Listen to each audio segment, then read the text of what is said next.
Why you should avoid plunging like you are inflating a bicycle tire is that the motion sacrifices seal and pressure control, making clogs harder to clear.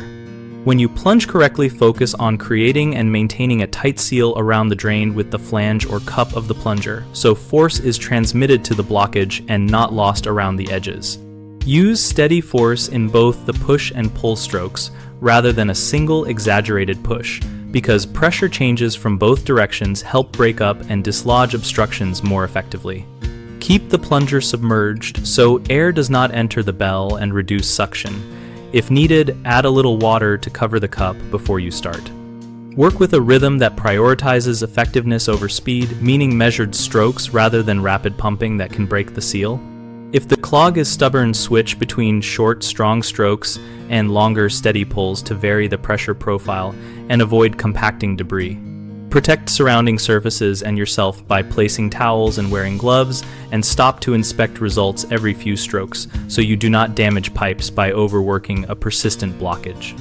3 common mistakes are losing the seal by plunging at an angle which lets air bypass the cup.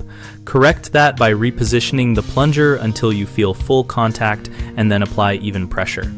Another mistake is using only force in one direction, usually pushing hard, then letting up, which moves debris deeper instead of loosening it. Remedy this by deliberately pulling as well as pushing so you alternate pressure toward and away from the trap.